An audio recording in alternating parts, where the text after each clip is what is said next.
Welcome back to another sci-fi episode where psychology and finances collide.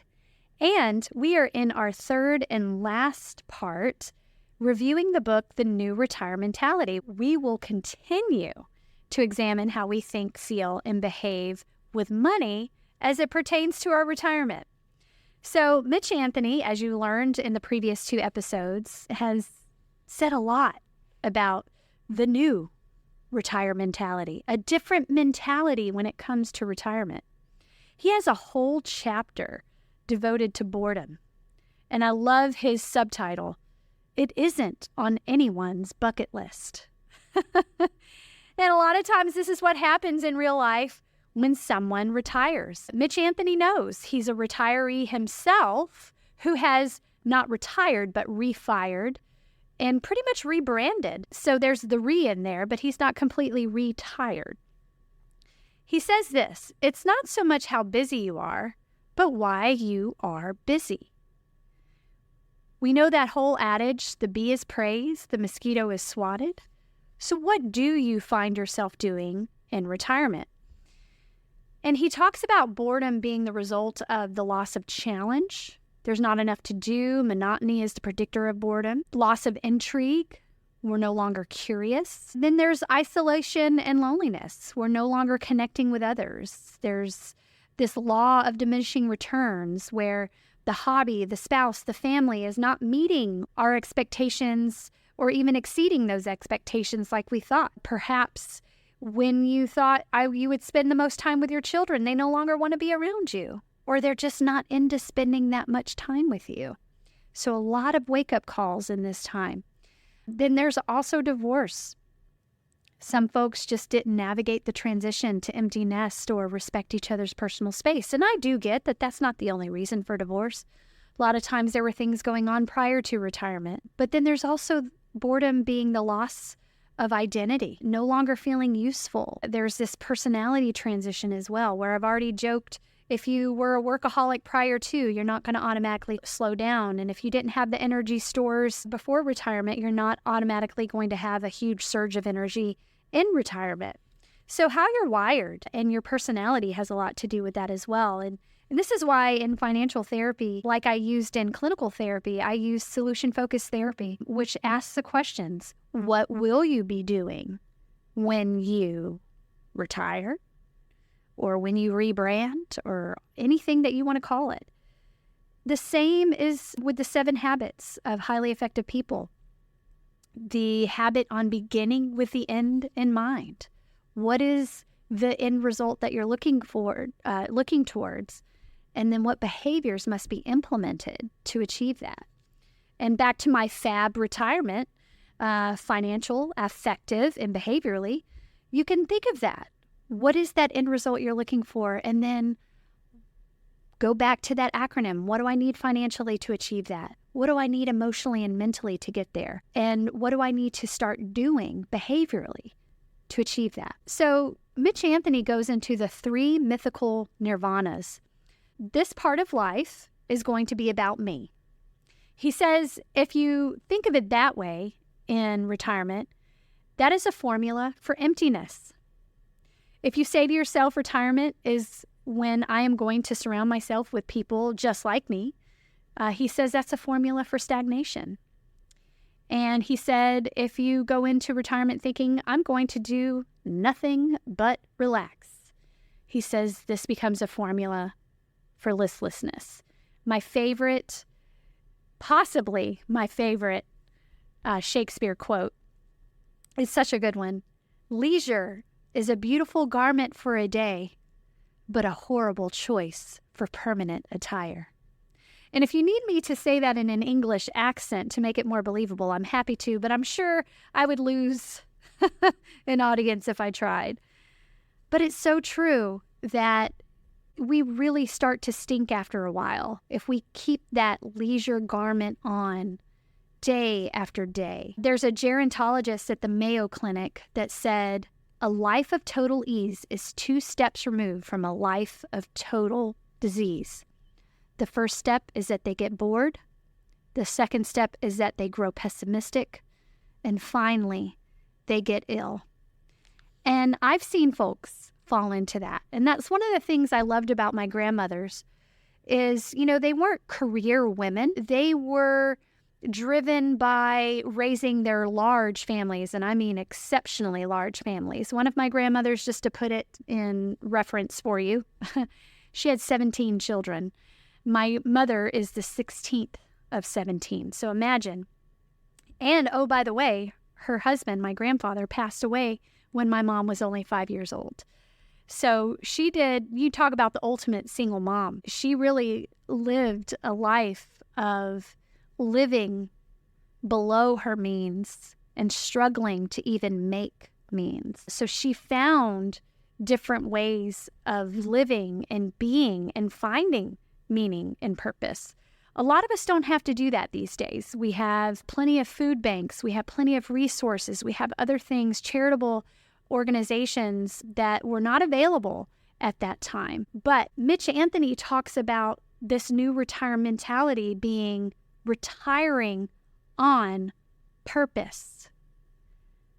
And again, this goes back to living life by design and not by accident. That's another Coveyism from the 7 Habits of Highly Effective People. When we talk about freedom from a job, and we have that extraction date in mind, what are we thinking about? Freedom from a job to have freedom to do what? What do we want to do? And baby boomers apparently are really good at this because they're rebelling like they've always done. Kind of fashionable for baby boomers. They're looking at retirement as a second life.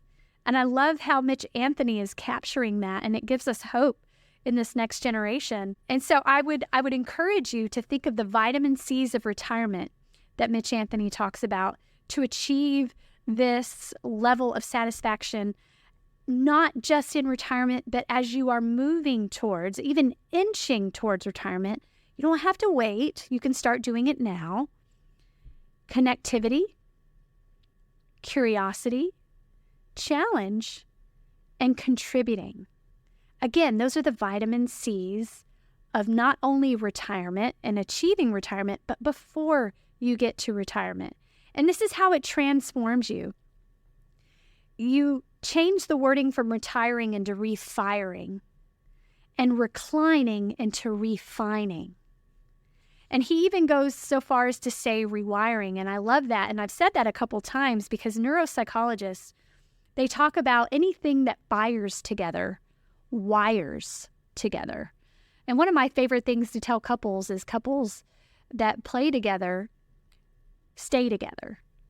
And it's how our brain works. So here's some true stats and quotes from bona fide medical professionals. Here's one. Living purposefully makes you 52% less likely to develop Alzheimer's, prevents strokes by as much as 44%, and reduces the chances of a cardiovascular event by 19%. Here's another quote. Fitness training resulted in significant increases in brain volume for people aged 60 to 79, end quote. Remember I told you in the last episode, I took some continuing education classes on neuropsychology and dementia-related disorders.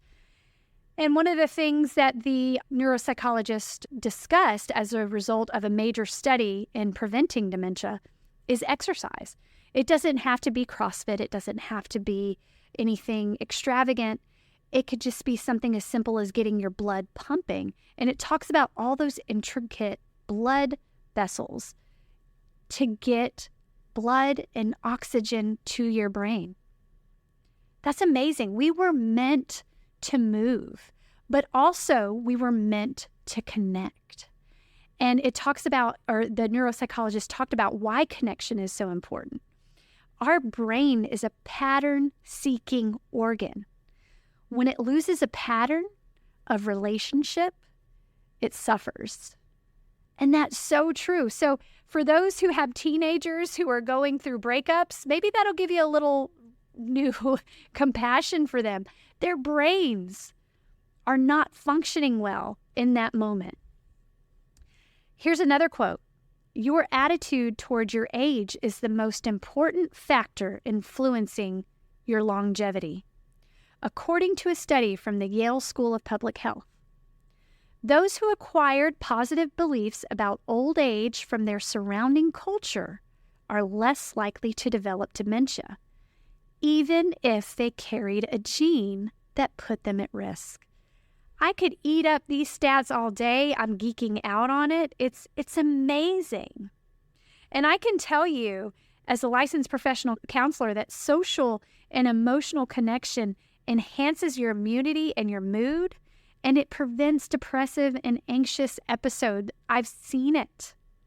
And there's also talk about the corporeal cognitive spark, and physical exercises spark mental acuity. So again, we have to stay sharp. And I love how he again addresses the word retirement actually meaning to withdraw. But new terms to get us motivated to move in a different direction is refirement, rehirement, and rewirement. I love it. I could lap this up all day. Here's another thing that Mitch Anthony talks about. He says any good thing taken beyond the bounds of balance is no longer a good thing. Physical rest becomes laziness. Physical pleasure becomes licentiousness. Enjoyment of food becomes gluttony. Self-care becomes selfishness. Generosity becomes wastefulness. Cautiousness becomes anxiety. Quietness becomes non-communication. Conscientiousness becomes perfectionism. And let me go back to generosity becoming wastefulness. My clientele here at Redstone Arsenal, I see a lot of folks who are not adequately saving for retirement. Instead, they are giving to their adult children. They are helping their adult children achieve the lifestyle that they want rather than equipping themselves with the retirement lifestyles they're going to need. And you've heard me say it in podcasts before. I can't remember the author I got this quote from. I wish I could remember to give him due credit. But our children can borrow for their education and for their future lives. But we cannot borrow for our retirement. And so we can many times give beyond our means.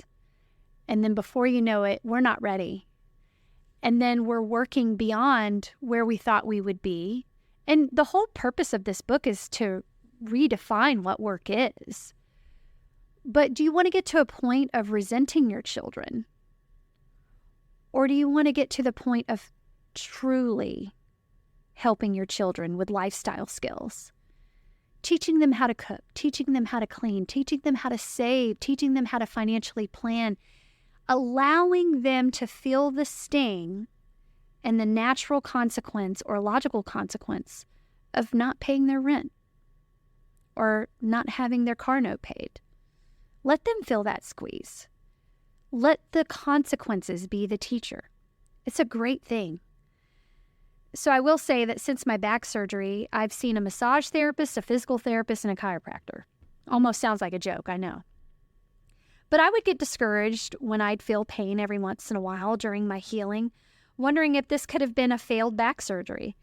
But the experts that they reminded me, and still do, that our bodies will always have some form of instability and dysfunction.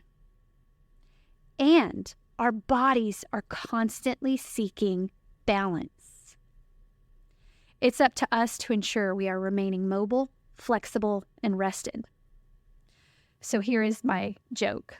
So what does a massage therapist, physical therapist, and chiropractor have in common?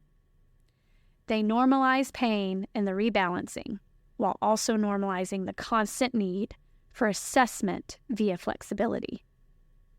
But because I've always been a straight A patient, they all reminded me not to overdo a good thing. You can overexercise. You can overstretch. You can overdo physical therapy. As the author says, any good thing taken beyond the bounds of balance is no longer a good thing. So yeah, we can enjoy and desire and strive for physical rest, but not to the point of laziness. We can strive towards being generous, but not to the point where it becomes wasteful. So lots of things to think about there. Here's a question that Mitch Anthony asked, which I thought, wow, this is something I really want to hold on to, and I'll probably do some art and frame it in my office. He asks, in which crowd do you belong? Are you in the I'm done crowd, where he says simply by virtue of use, things tend to go out of balance? And so it is with our lives. We're focused on our journeys and busy with our busyness. We notice the ride doesn't seem as stable or smooth as it once did. Again, out of balance. We're working too much, not seeing the people we want to see, and not enjoying the activities that restore and invigorate us. We don't have time to sit still and reflect. So are you in the I'm done crowd? I'm done. I'm going to retire, simply put. Or are you in the I have to crowd? I'm being forced to retire. Or are you going to be in the I'm inspired crowd? The inspired crowd's currency is not always monetary. They seek intrinsic rewards as well that serve as emotional and social currency. They're pursuing meaning, not happiness. I love that. And he offers these assessments in his book that you can take that help you identify where you are and what might need to be changing in your mental or emotional state. He asked the question, well, how much? How much money do you really need to be happy? Well, he talked to a cohort of his, and this cohort sees very wealthy people. And so he did somewhat of an informal study. Those with 25 million said that 50 million would make them happy. Those with 50 million said that 100 million would make them happy. Those with 100 million said 200 million would make them happy. And what's interesting is the very first group that admitted they were rich were those who had 200 million. They kept doubling and doubling and doubling.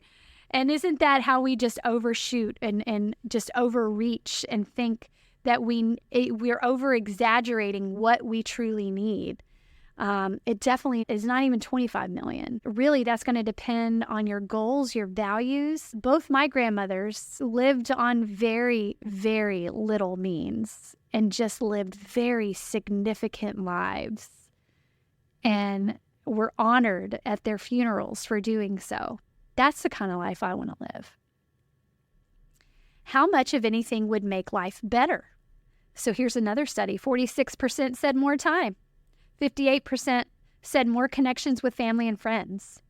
What percentage do you think said more for money? Less than 20%. It was only 18%.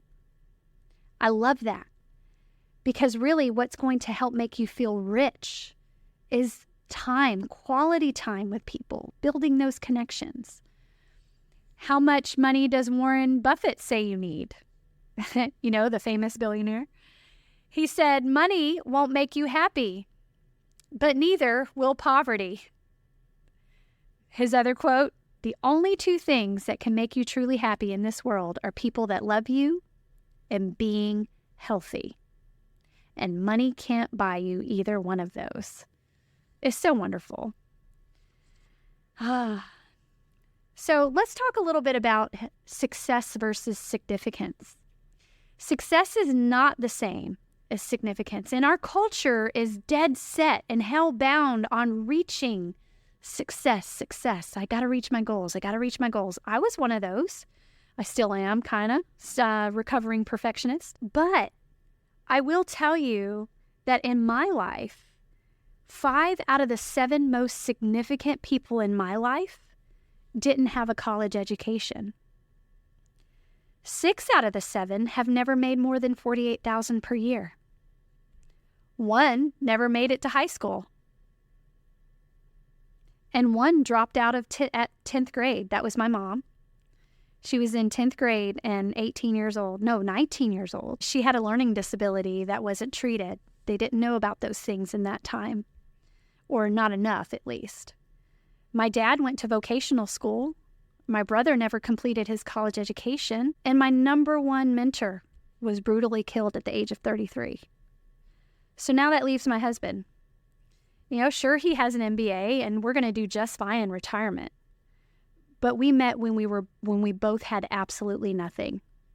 We worked on our degrees together and we made and saved our money together.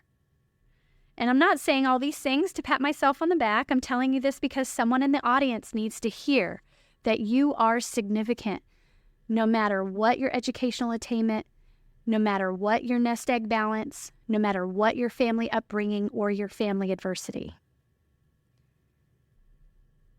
I would want to tell you even more about this topic on legacy, but we don't have time. But I will move towards something that will help. And that's what Mitch Anthony calls the 7 meaningful intangibles. Number 1, happiness is wanting what you already have. Quote, if you cannot sense the emotion of contentment with your current circumstances, what makes you think you will feel it with your desired circumstances? End quote. Number 2, fulfillment is optimizing your abilities. Doing the things you love to do, expressing your working soul is what he calls it. Quote, it is engaging in work that energizes rather than depletes you. It engages the hands and the heart. End quote. Number 3, balance is walking the tightrope between too much and not enough. And here's a quote, you work so hard for so long that you no longer know how to relax when given the opportunity, or you're so busy supporting your family you never actually see your family. At the other end of the pendulum are individuals who have so much time for leisure that they've lost their sense of purpose and significance, and consequently, their fun is no longer having fun. There is a fine balance to be achieved in attending to the physical, social, emotional, and spiritual sides of our being. I love this. Number 4, satisfaction is improving the quality of your efforts and relationships. It's appreciating the things we do now and striving to do them better. Number 5, security is possessing the freedom to pursue your goals. Here's a quote, adequate finances can provide a degree of security, as it offers something tangible and can therefore you can therefore pursue the goals like educational. But there's also security in being healthy. Number 6, significance is making the best of your time. So the author goes back to Viktor Frankl, and he notes how our inward self or our inward sense of significance is satisfied by the best possible use of our most valuable resource, which is time, and time is fleeting. Number 7, success is the satisfaction of reaching your goals. Quote, truly successful individuals have goals involving who they are, which is their character, what they do, which is their career, and what they possess, which is material, and in that order of importance. A sense of success starts first with having a goal. So here's the last thing for this episode. Midlife crisis that goes horribly right. One of his infamous subtitles in his book, keep up meaningful pursuits at the core. Challenge your mind, body, and spirit. Refuse to be defined by age, and keep an eye on your attitude instrument. And reach out to retire mentors. Retire mentors, if you can visualize the word retire and the word mentors put together, you have people who are mentoring you on how to retire successfully. It's going to look different for everyone. And the more information that you can glean from people who've actually experienced, the better. There was a story in the book where a 65-year-old man had a retire mentor, and he followed that person's advice.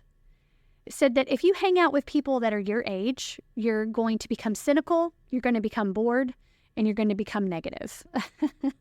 And you'll start all commiserating about all your physical ailments. So he started his own experiment, his own social experiment, and started hanging out with people in their 30s and 40s. He said he felt younger. He said he felt healthier. And he started focusing on things that made him feel alive and purposeful. And I love that. And I actually, there are folks in a community group that I attend where they're much older than everyone else in the group. And after I read this book, now I know why. They're smart. They've listened to their Retirementor. They're coming to this community group so that they can feel young, and so that they also will have people attending their funeral and actually be there for their funeral. I love that whole mentality, and that just falls right into a packaged bow of the book, The New Retirementality. And I'll leave you in this episode with a few tips from Retirementors. My biggest issue was finding new friends. Don't move to be near children or grandchildren. They are free to relocate and often do. Back away slowly. Meaning, don't just jump into retirement. Follow Mitch Anthony's advice, right? Lean into retirement. Here's another one. Avoid quitting all at once. A slower transition through part-time work allows better adjustment to having more free time and learning to live without a regular paycheck. Here's another one, my favorite. Have passion for things other than work. You definitely need a reason to get up every morning. Here's another. Keep some structure in your day. I find that time slips away from me some days, and I need anchors like the gym, choir practice, freelance gigs to keep productive. I'll see you next time.